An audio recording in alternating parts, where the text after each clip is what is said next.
جناب ابو بکر صدیق رضی اللہ تعالیٰ عنہ نے منع کر دیا. منع کرنے میں اور زیادہ مچر گئے اور زیادہ خرمستی کرنے لگے.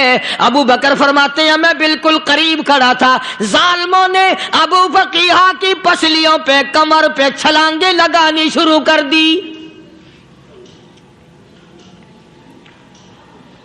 جناب صدیق اکبر رضی اللہ تعالیٰ عنہ فرماتے ہیں میں بالکل قریب کھڑا تھا جب انہوں نے چھلانگیں لگائیں. صحابی بے نوا اور مفلس غریب صحابی کی کمر پہ اچانک میرے کانوں میں کڑاک کڑاک کر کے پسلیاں ٹوٹنے کی آواز آنے لگی.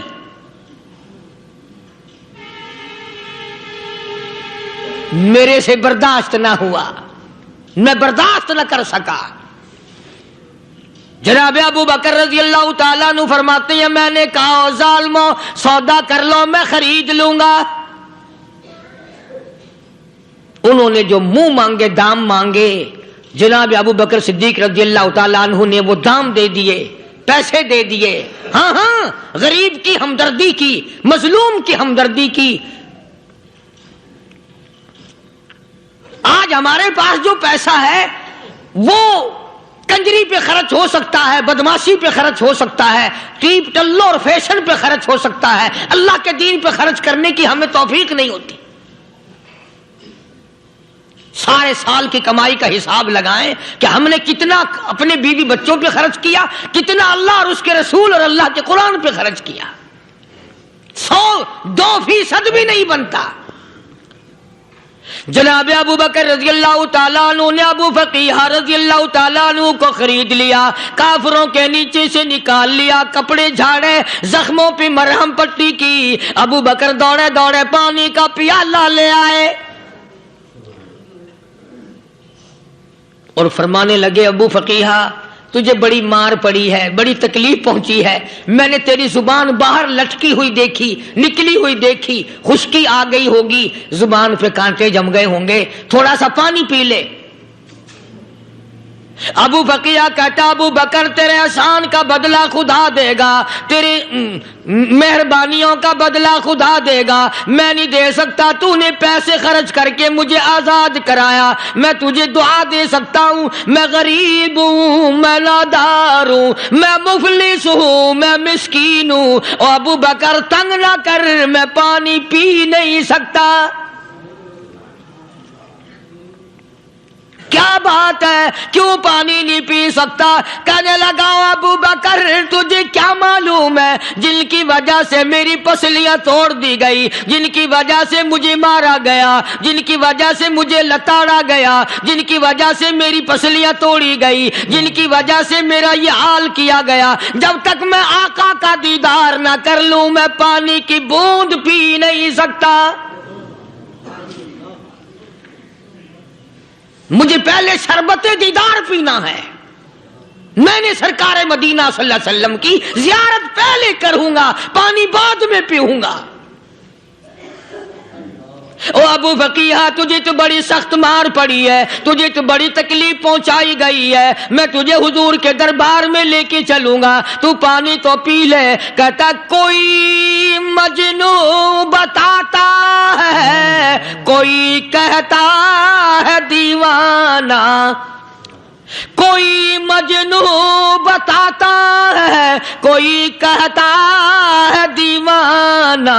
یہ تو مرض عشق احمد کا ہوا بیمار میں بھی ہوں. اور ابو بکر تجھے کیا معلوم ہے مجھے عشق لگا ہوا ہے, مجھے سوز و گداز لگی ہوئی ہے, میں اپنے دل میں کسی کو بسائے بیٹھا ہوں. جب تک اس آقا کا دیدار نہ کر لوں مجھے چین نہیں آئے گا.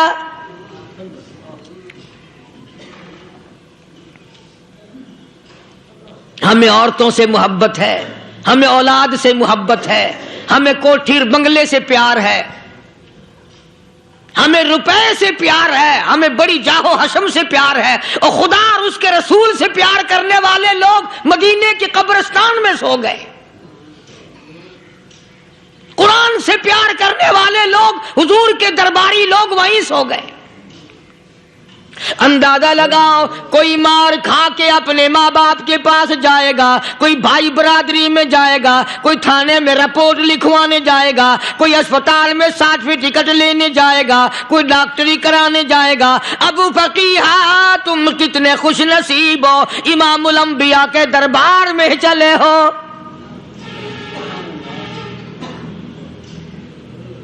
حضور اکرم سب کہہ دو صلی اللہ علیہ وسلم کے دربار میں ابو فقیہہ کو لایا جا رہا ہے۔ علماء نے لکھا ہے کہ جب ابو فقیہہ حضرت کے دربار میں پہنچے تو خبر تو پہلے تھی نہ کہ بڑی مار پڑی ہے، رحمت کائنات نے اٹھ کر سینے سے لگا لیا، تشریف فرما ہوئے۔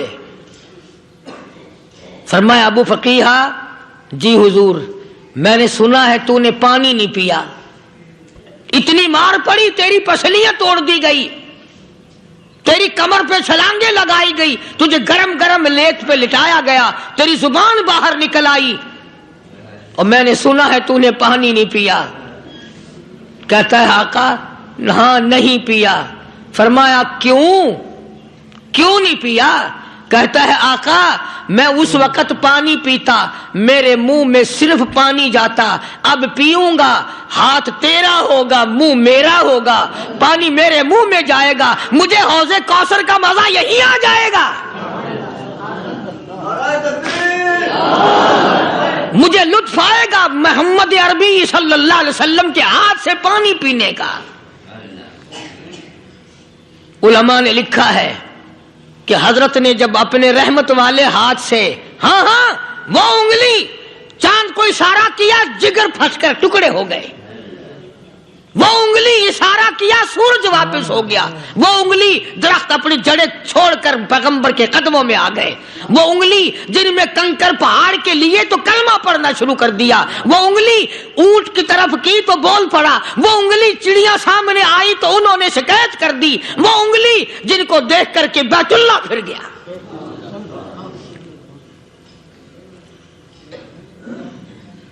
مدنی کریم صلی اللہ علیہ وسلم نے یوں پانی کا پیالہ اٹھایا، ابو فقیہہ نے پیالہ پکڑنے کے لیے یوں آگے کو ہاتھ کیا، فرمایا اب وہی بات ہوگی، ہاتھ میرا ہوگا منہ تیرا ہوگا، میں اپنے ہاتھ سے پلاؤں گا۔ ابو فقیہہ کو پانی پلا دیا، اور پانی پلانے کے بعد پوچھا اب تیرا کیا حال ہے، اب حال کیا ہے؟ کہتا ہے آقا تیرے چہرے پہ فدا شمس و قمر،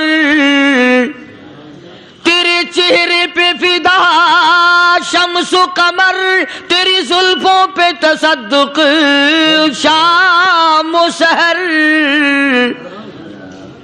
تیرے چہرے پہ فدا شمس و قمر، تیری زلفوں پہ تصدق شام و سحر، رخسار پہ ٹھہرے کس کی نظر، تیری بانکے ادا کا کیا کہنا، او کالی کملی والے تیری زیارت ہوئی سارے دکھ بھول گیا، میرے سارے غم ٹل گئے، میرے سارے دکھ دور ہو گئے، میری ساری پریشانی دور ہو گئی، اور میں تو اب مزے میں ہوں۔ جناب ابو بکر صدیق رضی اللہ تعالیٰ عنہ نے مال خرچ کیا، صحابہ کرام کی جانیں بچائیں۔ قیامت کا دن ہوگا، ساری کائنات کی پیشی ہوگی، اللہ پاک پوچھے گا تو دنیا میں کیا کرتا تھا؟ کوئی کہے گا میں کھیتی باڑی کرتا تھا، کوئی کہے گا میں دفتر میں نوکر تھا، کوئی کہے گا میری دکان تھی، کوئی کہے گا میں یہ کمائی کرتا تھا، کوئی کہے گا میں یہ کمائی کرتا تھا۔ آئے گی باری ابو بکر کی، اللہ پاک پوچھے گا دنیا سے کیا لایا؟ ابو فقیہہ، حضرت بلال، حضرت نادیہ، حضرت زنیرہ اور کتنے صحابہ کرام کی جماعت کو پکڑ کر اللہ کی عدالت میں کھڑا کر کے ابو بکر کہے گا الہی صدیق کی کمائی تیرے سامنے موجود ہے۔ مبارک ہیں یہ لوگ کہ ان حضرات نے محض اللہ اور اس کے رسول کریم صلی اللہ علیہ وسلم کو راضی کرنے کے لیے اپنا سب کچھ قربان کر دیا، اور خود رسول کریم صلی اللہ علیہ وسلم نے ان کو ایسی تعلیم دی، ایسے اخلاق دیے کہ حد ہو گئی۔ دربار رسالت ہے، ایک کافر مسافر آتا ہے بھی کافر، ہے بھی مسافر، ہے بھی معمر، بوڑھا آدمی ہے۔ کبھی کبھی سوچتا ہوں کہ اس زمانے کے تو کافروں میں بھی کوئی خوبی ہوا کرتی تھی، منافقت تو نہیں تھی نا، منافقت نہیں تھی، چال بازی نہیں کرتے تھے، ہیرا پھیری نہیں کرتے تھے۔ وہ بوڑھا مسافر کافر سرکار دو عالم صلی اللہ علیہ وسلم کے دربار میں آیا، آ کے کہنے لگا نبی اللہ میں بوڑھا ہوں، مسافر ہوں بھی تیرا اور تیرے خدا کا منکر، پر میں سوال کرتا ہوں کوئی سواری دو، میرا گھر بڑا دور ہے، میں اس پر سوار ہو کر اپنے گھر پہنچ جاؤں۔ حالانکہ مسلمانوں کے پاس سواریاں کہاں تھیں، خود تنگی میں تھے، وطن چھوڑ کے آئے، قربانیاں دے کے آئے، پتے چباتے ہوئے آئے، پانی پورا رج کے پینے کے لیے پانی نہیں ملتا۔ اور حضور کریم صلی اللہ علیہ وسلم کو پتا تھا کہ یہ سوال کرنے والا ہمارے عقیدے کا نہیں، رحمت کائنات کا دریائے کرم جو اس میں آیا، صحابہ کرام کی طرف خطاب کر کے فرمایا کون ہے جو آج میں محمد الرسول اللہ صلی اللہ علیہ وسلم کو سواری دے، کون ہے جو آج مجھے سواری دے، میں جنت میں اعلیٰ درجے کی سواری کا وعدہ کرتا ہوں۔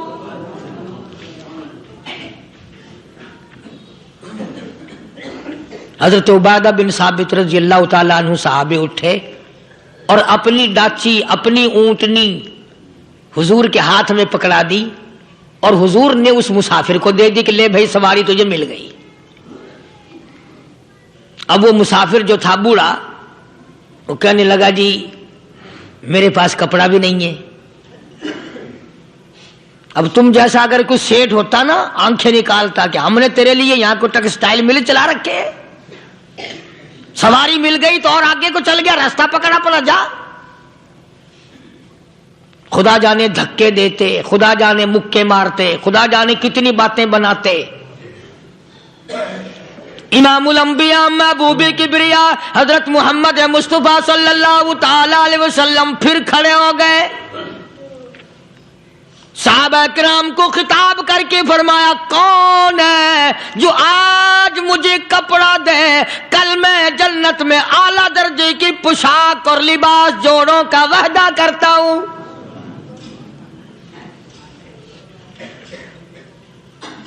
ایک صحابی نے اپنا کپڑا اتار کر حضور کے ہاتھ میں دے دیا صلی اللہ علیہ وسلم، یعنی ان کو کتنا یقین ہے حضور کی زبان پہ، سودا جنت کا ہو رہا ہے، زبان ہے کالی کملی والے کی، سودا ہو رہا ہے جنت کا۔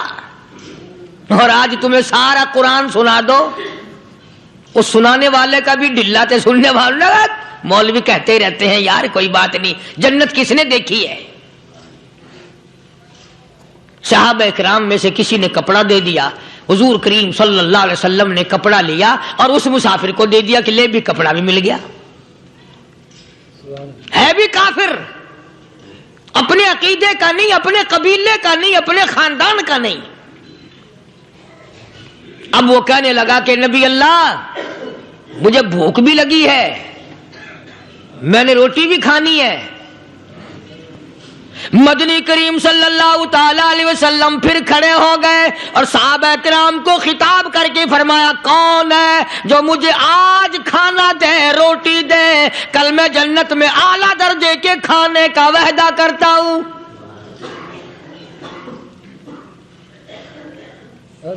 اس سوال کا جواب پورے مجمع میں سے نہ ملا، یوں لکھا علماء نے 300 صحابہ کا مجمع بیٹھا ہوا تھا۔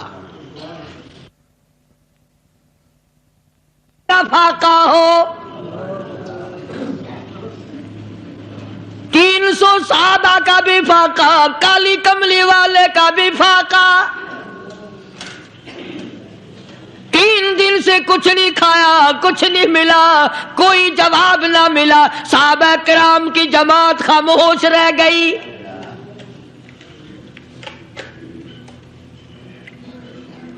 سلمان فارسی رضی اللہ تعالیٰ عنہ اٹھے اور اس مسافر کا ہاتھ پکڑا اور کہنے لگا میں تجھے ایسے دروازے پہ لے کے چلوں گا جہاں سے کچھ نہ کچھ کھانے کے لیے مل جائے گا۔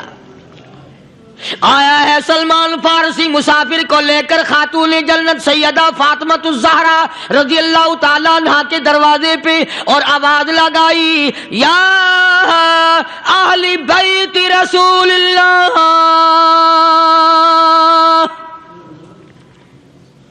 انطعموا فی سبیل اللہ، او نبی کی لخت جگر، نبی کی نوری نظر اور نبی کے جگر کے ٹکڑے اور کالی کملی والے کی بیٹی، اے فاطمہ ایک آدمی بھوکا ہے، کھانا کھلانا ہے، اس کے لیے کھانا بھیجو۔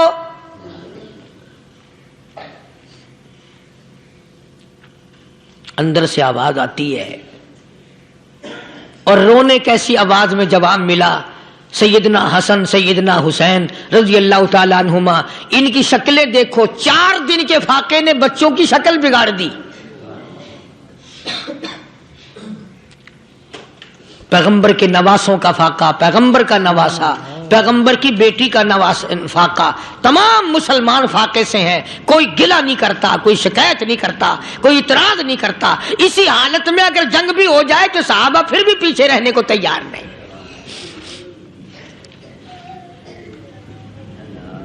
جب اندر سے یہ جواب ملا کہ تمہارا تو 3 دن کا فاقہ ہے، فاطمہ کہتی ہے میرا اور میرے بچوں کا 4 دن کا فاقہ ہے، تو سلمان فارسی اس مسافر کو لے کے واپس ہونے لگا۔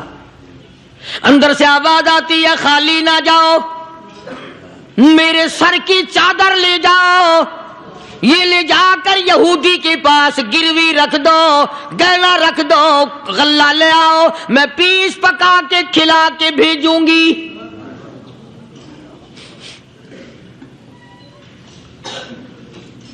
کہاں آج ایسے سخی عورت ہیں، کہاں ایسے سخی مرد ہیں؟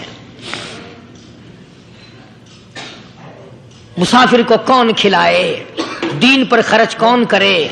کسی طالب علموں کو، آپ میں سے اکثریت ایسے لوگوں کی ہے جنہوں نے ساری عمر میں، سارے سال میں کبھی ایک قرآن پڑھنے والے طالب علم کو روٹی نہیں کھلائی ہوگی، اور پھر یہ کبھی نہیں سوچا کہ میں آخر کما رہا ہوں تو کیا کر رہا ہوں۔ بس شیطان یوں کہہ دیتا ہے یہ تو بڑے بڑے امیروں کا کام ہے، تو غریب آدمی ہے، تیرے بس کا یہ کہاں کام ہے؟ یہ تو بڑے بڑے امیروں کا کام ہے طالب علموں کو، مسافروں کو کھانا کھلانا۔ کل قیامت میں اگر اللہ نے یہ فرما دیا کہ جنت تو میں نے امیروں کے لیے بنائی ہے، تو مزدور ہے، بھاگ یہاں سے، پھر کیا بنے گا؟ مولانا مظفر حسین صاحب کاندھلی سب کہہ دو رحمت اللہ علیہ، بہت بڑے بزرگ گزرے ہیں، ہمارے اکابر میں سے ہیں۔ کاندھلا ایک قصبہ ہے جس نے بڑے بڑے ولی پیدا کیے ہیں۔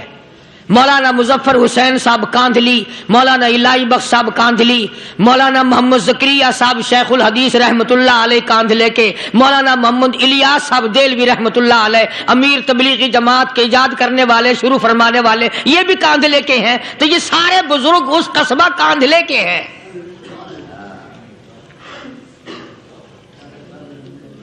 تو مولانا مظفر حسین پانی پت سے پیدل چل دیے اپنے کاندھلے کرانے کی طرف۔ راستے میں ایک بستی آئی، شام ہو گئی تو حضرت نے وہیں قیام کر لیا، ٹھہر گئے، عصر کی نماز پڑھی، مغرب کی نماز پڑھی، مسجد میں صفائی کی، اذان دی، کوئی ایک آدھ آدمی آیا تو جماعت کر لی۔ وہ جو آدمی آیا اس نے پوچھا مولانا آپ مسافر ہیں؟ کہ جی ہاں۔ کہ رات کو یہیں رہو گے؟ کہ جی حضور۔ وہ آدمی 3 روٹیاں لے کر آیا اور مولانا نے وہ 3 روٹیاں کھا لی اور سو گئے۔ تو مولانا فرماتے ہیں کہ مجھے اس رات میں حضور اکرم صلی اللہ علیہ وسلم کا 3 مرتبہ دیدار مل گیا، 3 مرتبہ حضور کی مجھے زیارت ملی۔ مولانا فرماتے ہیں میں تو اگلے دن بھی وہاں ٹھہر گیا کہ یہ جگہ چھوڑنے کی ہے، جہاں اتنی بڑی دولت ملے یہاں تو ساری عمر پڑا رہے آدمی۔ تو حضرت فرماتے ہیں کہ اگلے دن وہی مسافر مولانا مسافر ہیں اور وہی آدمی ہے, 2 روٹیاں لے کر آیا اور مولانا فرماتے میں نے 2 روٹیاں کھا لی تو اس رات کو مجھے 2 مرتبہ حضور صلی اللہ علیہ وسلم کا دیدار ملا. میں تیسرے دن بھی وہیں ٹھہر گیا. تیسرے دن شام کو وہی آدمی 1 روٹی لے کر آیا اور میں نے وہ روٹی کھا لی تو اس رات کو حضور کریم صلی اللہ علیہ وسلم کی 1 مرتبہ زیارت ہوئی, 1 مرتبہ دیدار ملا. تو مولانا فرماتے ہیں میری سمجھ میں یہ بات بیٹھ گئی کہ یہ نہ تو جگہ کی برکت نہ بستی کی برکت, یہ تو اس کی روٹیوں کی برکت ہے. 3 کھائی تو 3 مرتبہ دیدار ہوا, 2 کھائی تو 2 مرتبہ دیدار ہوا, 1 کھائی تو 1 مرتبہ. یہ تو اس کی روٹی کی کرامت ہے. تو وہی آدمی جو روٹی لانے والا تھا وہ کہنے لگا مولانا کل آپ تشریف لے جائیں, یہاں نہ ٹھہرنا. تو حضرت فرماتے ہیں میں نے کہا کیوں بھائی, مجھے تو ایسی دولت مل رہی ہے میں یہیں پڑھا رہا ہوں. وہ کہنے لگا اللہ والے آپ کو پتہ نہیں, پرسوں میں مزدوری کر کے اتنا ہی آٹا لایا تھا کہ 3 روٹیاں بنی. اتنا ہی آٹا بنا تھا, 3 روٹیاں بنی. میں اپنے نام کی روٹی اٹھا کے چل دیا. میری بیوی نے پوچھا کہاں؟ میں نے بتایا مسجد میں ایک اللہ والا مسافر ہے. وہ کہنے لگی میں بھی فاقہ کر لوں گی, میرے نام کی روٹی بھی اس مسافر کے لیے لے جا. کہتا ہے میں نے دونوں اٹھا لی. تیسری روٹی ایک بچہ ہمارا اس کے لیے چھوڑ دی. وہ بچہ کہنے لگا اچھا ماں باپ جنت میں جائیں, بیٹا کدھر رہے گا, میں بھی فاقہ کروں گا, میرے نام کی بھی لے جا.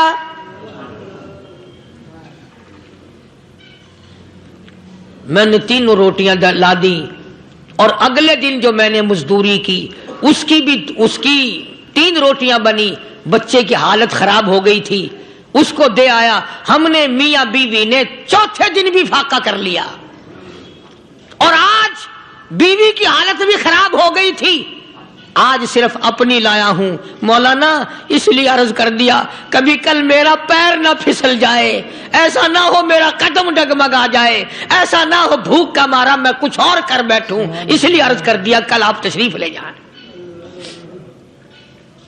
عرض میں یہ کر رہا تھا کہ کسی زمانے میں دوسرے کی خیر خواہی کے لیے لوگ سب کچھ کر گزرتے تھے. حضرت محمد الرسول اللہ صلی اللہ تعالی علیہ وسلم کے پاس جنگ بدر کے قیدی آئے تھے کافر, اسلام کے دشمن, دین کے دشمن, قرآن کے دشمن, ایمان کے دشمن. مگر صحابہ کرام کو فرمایا یہ میرے مہمان ہیں. حضور نے فرما دیا صلی اللہ علیہ وسلم. ایک صحابی جو ایک مہمان کو لے گیا, حضور کے مہمان کو, تھے جنگی قیدی. علماء کرام نے لکھا صحابی کے گھر میں کھانا تھوڑا تھا, اس کافر کو تو کھانا دے دیا, آپ اس کے پاس بیٹھ کر درخت کے پتے چبا لیے. دوسرا دن آیا پھر ایسا ہی کیا, اس حضور کے مہمان جنگ بدر کے قیدی کافر کو کھانا کھلایا, خود درخت کے پتے چبا لیے. تیسرا دن آیا وہ جنگی کافر کہنے لگا, قیدی کہنے لگا آج پہلے کلمہ پڑھا پھر روٹی کھلا. میں پہلے مسلمان بنتا ہوں اس کے بعد میں کھانا کھاؤں گا. ارے تم اتنے اپنے اوپر دوسرے کو ترجیح دیتے ہو کہ ہم کافر بھی ہیں, تمہیں مارنے والے تمہیں مارنے آئے تھے اور تمہارا حال یہ کر دیا کالی کمری والے نے کہ خود پتے چباتے ہو, دشمن کو کھانا کھلاتے ہو, خود درختوں کے پتے چبا رہے ہو. محمد صلی اللہ علیہ وسلم نے تمہیں اتنا اونچا بنا دیا, نگاہ نبوت نے تمہیں ایسا رنگ دیا اور نبی کے دروازے نے تمہیں وہ دیا کہ قیامت آ سکتی ہے مگر صحابہ تمہاری دولت نہیں چھین سکتی. تو فاطمۃ الزہرا رضی اللہ تعالی عنہا نے سر کی چادر اتار کر دے دی سلمان فارسی کو کہ یہ لے جا, یہودی کے پاس جا کے گروی رکھ دے, دانا غلہ لے آ, میں پیس پکا کے کھلا کے بھیجوں گی.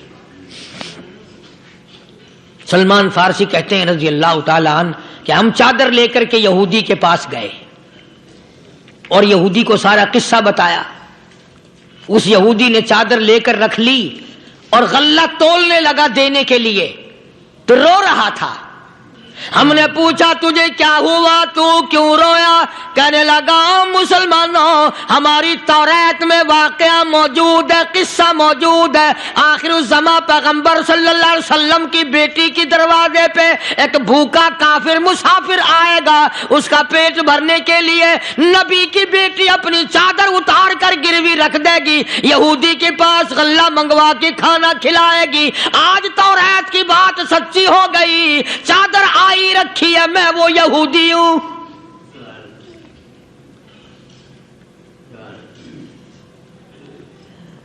اور غلہ تول کر دے دیا۔ سلمان فارسی کہتے ہیں یہودی میری ساتھ ساتھ چل دیا۔ خاتون جنت سیدہ فاطمہ الزہرا رضی اللہ تعالی عنہا کے دروازے پہ آیا، اور جب ہم نے غلہ دے دیا، چادر بھی اندر یہودی نے پہنچا دی کہ میں چادر بھی واپس دینے آیا ہوں، اور سلمان کو کہنے لگا اب دیر نہ لگا، دیر نہ کر، کیوں؟ میری توریت نے تصدیق کر دی کہ یہ نبی برحق ہے، اب ایسا نہ ہو میرا دم نکل جائے، میں کفر پہ مر جاؤں، جلدی کر، مجھے سرکار کے دربار میں لے چل، میں مسلمان بنتا ہوں۔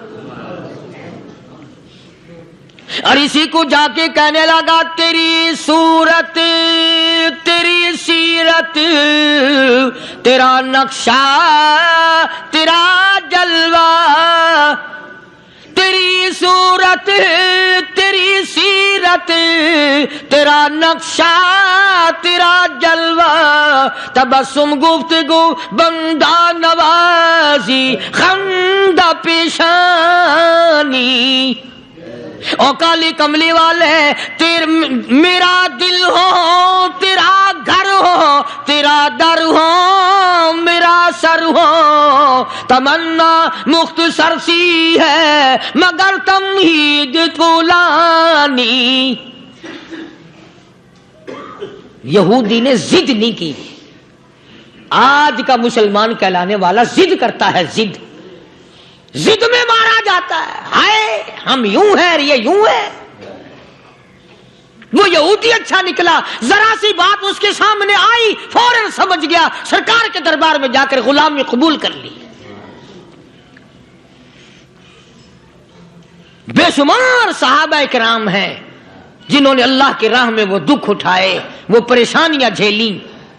اللہ غنی، مکہ مکرمہ میں سیدنا ابو جندل رضی اللہ تعالی عنہ صحابی ہے، ایمان قبول کر لیا، کلمہ پڑھ بیٹھا، بس کافروں کے لیے مشغلہ بن گیا، تماشا بن گیا، روزانہ مارتے ہیں۔ اندازہ لگاؤ مسلمانوں، ملتان کے رہنے والوں، سارا مکہ مارنے والا ایک ابو جندل مار کھانے والا۔ لڑکے مارتے ہیں، جوان مارتے ہیں، بوڑھے مارتے ہیں، پیر پکڑ کر مکے کی گلیوں میں گھسیٹے گھسیٹے پھرتے ہیں۔ رحمت کائنات حضرت محمد رسول اللہ صلی اللہ تعالی علیہ وسلم عمرے کے لیے تشریف لائے ہیں، کفار مکہ نے روک دیے۔ حدیبیہ میں مکے سے 6 میل پر حضور صلی اللہ علیہ وسلم تشریف فرما ہے، صحابہ کرام کی فوج ہے، لشکر ہے، سرکار دو عالم ہے صلی اللہ علیہ وسلم۔ ذرا توجہ کرنا، کلیجے پہ ہاتھ رکھ کے ابو جندل کے پیروں میں بیڑیاں ڈال رکھی ہیں، چلا نہ جائے، مدینے نہ بھاگ جائے، کھسک نہ جائے، نکل نہ جائے۔ ابو جندل یہ آس لگا کر، یہ آرزو لگا کر مدینے کی طرف چلا جاؤں گا، مسلمان قریب آئے ہوئے ان میں شامل ہو جاؤں گا، میں بھی آزادی سے نماز پڑھوں گا، کالی کملی والے کا دیدار کیا کروں گا، میرے مصیبتوں کے دن ختم ہو جائیں گے، میری تکلیف کے دن ختم ہو جائیں گے، میری مصیبتیں ٹل جائیں گی۔ گرتا پڑتا پہاڑوں کے اوپر سے چڑھتا اترتا بڑی مشکل سے حضور کے دربار میں پہنچا۔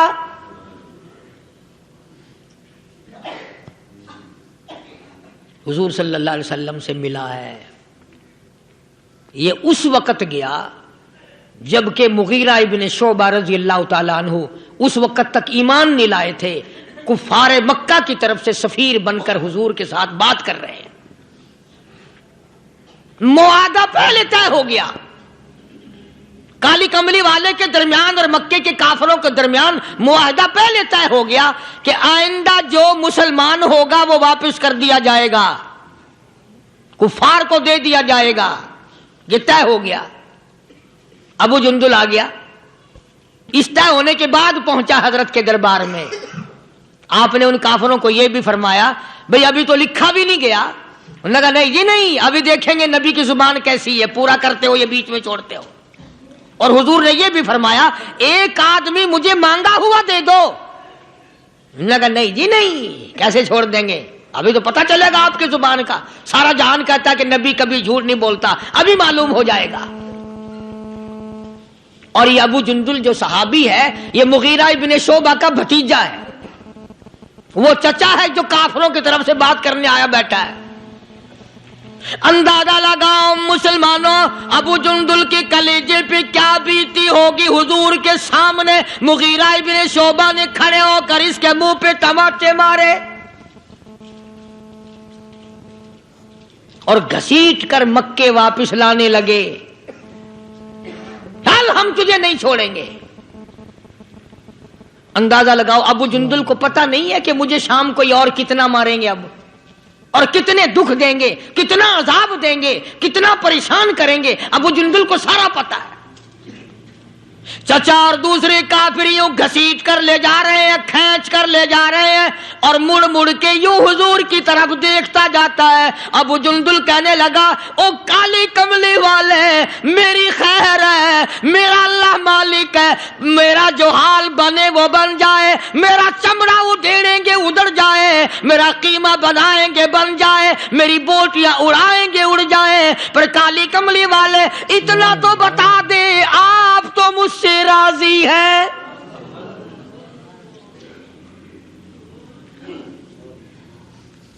آپ اتنا فرما دیں آپ تو راضی ہیں نا۔ فرمایا ابو جندل میں راضی میرا خدا راضی۔ کہتا پرواہ نہیں، تو راضی رہ میرا کچھ بن جائے۔ تم جیسا ہوتا تو بگڑ جاتا، واہ جی واہ، خود یہاں موج کر رہے ہیں میں وہاں اکیلا پھنسا رہا ہوں، میں نہیں جاتا ہوں، وعدہ تم نے کیا ہوگا، میرا تو کسی سے معاہدہ نہیں۔ ہزارہ باتیں بناتے، ہزارہ بیچ میں سے چنانچہ نکالتے۔ صحابہ وہ ہیں جنہوں نے غلامی کی ہے، تکلیف آئی پرواہ نہ کی، قیمہ بنا دیا گیا پرواہ نہ کی، بوٹیاں اڑا دی گئی پرواہ نہ کی۔ ایسے لوگ پیدا کیے محمد صلی اللہ علیہ وسلم نے کہ زمین کے اوپر آسمان کے نیچے غلامی کرنے کے لیے ایسے لوگ آئے ہی نہیں۔